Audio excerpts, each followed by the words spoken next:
Ça va donc bien mal pour Mark Carney. Au Québec. OK, ouais, c'est ça. Au Québec, ça va très mal. Au Québec. Écoute, jusqu'à quel point tu as le droit de te tromper sur la tragédie de la Polytechnique versus la tragédie de Concordia? Des lapsus, ça arrive, j'en fais tous les jours.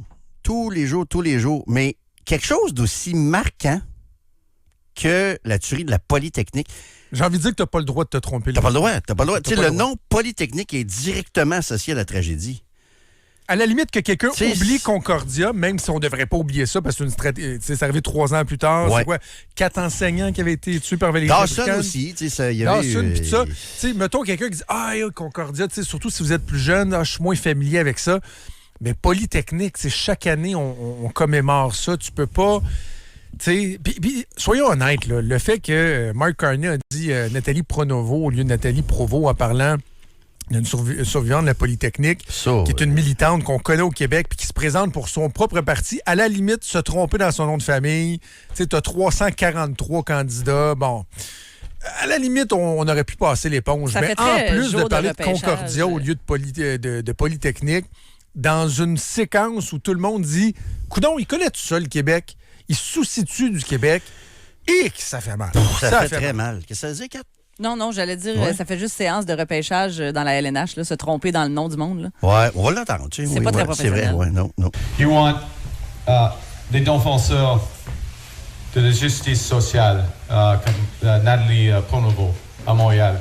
Nathalie Pronovo, who, out of the tragedy of the shootings at Concordia, became a social justice activist, and she's put her hand up and she's running with us.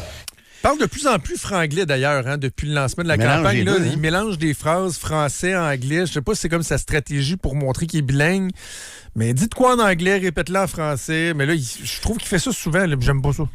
Quelqu'un nous dit au 25-2-6, c'est plate comme bourde, mais ça changera pas l'orientation des gens qui veulent voter pour lui. Come on, guys. Et que je suis pas sûr parce que... Ben, écoute, Yves-François Blanchet a dit hier qu'il avait hâte de voir les prochains sondages. Je sais pas si ça va paraître tout de suite dans les prochains sondages, là, cette espèce. Mais là, il y a une accumulation, OK? Lui, il considère pas important le débat à TVA ou il se sent pas capable d'y aller. Une question en français quand il a lancé la campagne électorale. Et là, il y a cette erreur-là, puis je vous le dis, moi, je pense pas que Mark Carney est un anti-Québec.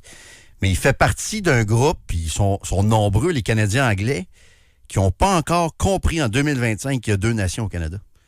Que le Québec, c'est pas une province parmi les autres. Le Québec est une société à part, une société distincte. Puis je pense que son entourage l'a pas compris non plus, Joe. Là. Je pense je sais pas si c'est des milléniaux qui connaissent pas l'histoire du Canada et du Québec. Là, mais... Dans son entourage proche, je dirais pas qu'il n'y a pas de Québécois. Il y en a là, au niveau des communications, puis il y a des gens à qui je parle. Mais dans le petit cercle autour de lui, on est dans le très, très, très anglo. Je vous dirais qu'au début, là, Justin Trudeau avait plus de Québécois dans ses proches conseillers que ce que Mark Carney a là. Mais l'auditeur qui dit c'est plate, mais ça ne changera pas comme orientation l'orientation des gens qui veulent voter pour lui. Tu vois, moi, je suis pas sûr que notre auditeur est dans le champ. J'ai hâte de voir les prochains sondages parce que j'ai comme l'impression que les gens en ce moment se disent tellement c'est qui est le meilleur pour faire face à Trump, c'est qui est le meilleur pour faire face à Trump, c'est qui... Ils sont comme prêts pour une fois, pour cette fois-là, à dire ouais, la sensibilité québécoise, là, si nous, parce que c'est ça qui manque à Mark Carney en passant. Là, on me dit qu'il va être à Montréal demain. Là. Ouais, au Québec, je ne sais pas où il va être au Québec demain. Ça va prendre un sérieux. Moi, si j'étais lui, là, s'il y a des bons conseillers, je le disais hier, je le rappelle, François Legault a été élu en 2018 en s'excusant au face-à-face TVA parce qu'il avait commis une bourde sur l'immigration. S'il dit « je dois faire mieux pour le Québec », je vais me concentrer là-dessus, je vais améliorer mon français. Je pense qu'il y a bien du monde qui va faire comme « OK, Marc, c'est correct, on vote pour toi quand même. » Facilement oublié, tu penses peut-être. Écoute, je sais pas. Je sais pas, hypothèse. Les auditeurs me disent, c'est vrai, je l'ai dit moi-même, l'élection va jouer dans le Grand Toronto, ça, il n'y a aucun doute. La majorité, ça c'est une autre chose par contre. L'élection va se gagner à Toronto, aucun doute là-dessus. Mais la majorité se gagne souvent au Québec ou se perd souvent au Québec. Quelqu'un qui nous écrit, il dit « Je trouve que ça fait beaucoup petit Québec. » Il faudrait comprendre que le Québec n'est pas le centre du monde. Regarde, vous avez totalement raison. Le Québec n'est pas le centre du monde. Mais au Canada, il y a bel et bien 2 nations. Oui, on comprend les 10 provinces qu'on a après l'école.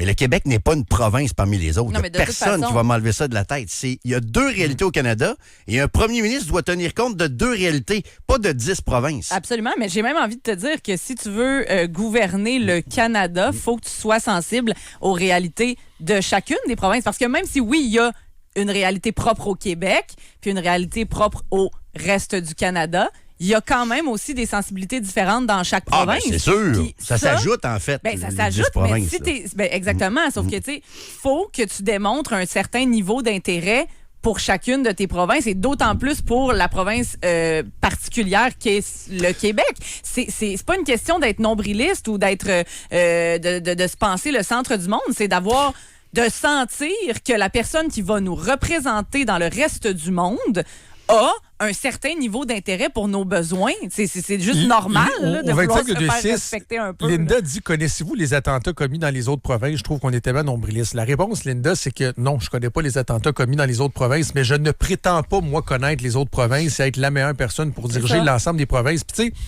je vais vous donner un exemple plus près de chez nous que de plus ou moins près j'ai vécu, là, parce que je travaillais pas pour lui quand ça s'est arrivé, mais j'étais dans le parti.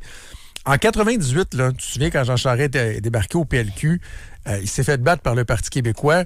Il venait du fédéral. Les gens avaient l'impression qu'il ne connaissait pas le Québec.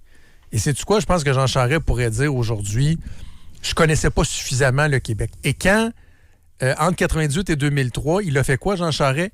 Il a fait le tour du Québec à peu près 25 fois. Pour être capable de se promener en Abitibi, puis de parler de c'est quoi l'Abitibi, puis d'aller en Gaspésie, puis de parler de c'est quoi la Gaspésie, puis d'aller sur la Côte-Nord, puis d'aller à Québec, puis c'est ça qu'il a fait. Tu vois, Mark Carney, là, je le vois comme un peu comme Jean Charest en 98. Là, il arrive, il se présente devant le Canada en disant « Oui, je connais ça, moi, le Canada. » Mais là, tu te rends compte que, en tout cas, moi, au Québec, il aurait eu intérêt à venir un petit peu plus souvent au Québec avant de se lancer dans une campagne. Ben, c'est ça. Puis moi, ça me surprend de quelqu'un qui a étudié à Harvard puis qui a vécu en Europe et tout ça. Tu sais, d'habitude, les Européens sont hyper ouverts d'esprit. Tu sais, c'est... Je suis un peu surpris. Mais écoute, la campagne est jeune. Il va peut-être nous surprendre. Il va peut-être avoir un revirement. Mais moi, je pense que ça vient beaucoup de son entourage très, très, très ontarien et tout ça. Puis je pense qu'ils ont fait le calcul politique. Mais moi, je crains qu'ils se magasinent une opposition bloquiste très, très forte. On dirait qu'ils comprennent pas l'histoire ils retiennent pas les leçons de l'histoire. Ou quand t'as pas la sensibilité du Québec, ça peut rapidement se revirer contre toi. Mais bon, écoute, on me dit qu'ils sont sensibles à ça, puis qu'ils vont, comment on me disait ça, ils vont tout faire pour changer le narratif à partir de, faut que ça aille vite. de demain. Comme je vous disais, il va être là, il va être au Québec demain. En passant, on vous disait que Pierre Poilievre va être avec nous tantôt. L'invitation a été lancée pour Mark Carney. M. Blanchot l'a reçu. Pas plus tard que, il y a 2 semaines. Là, on est en campagne. On aura l'occasion, sûrement, de le recevoir. Nous autres, le micro est ouvert pour tout le monde. Ouais. Hey, J'ai hâte de voir si M. Carney va venir.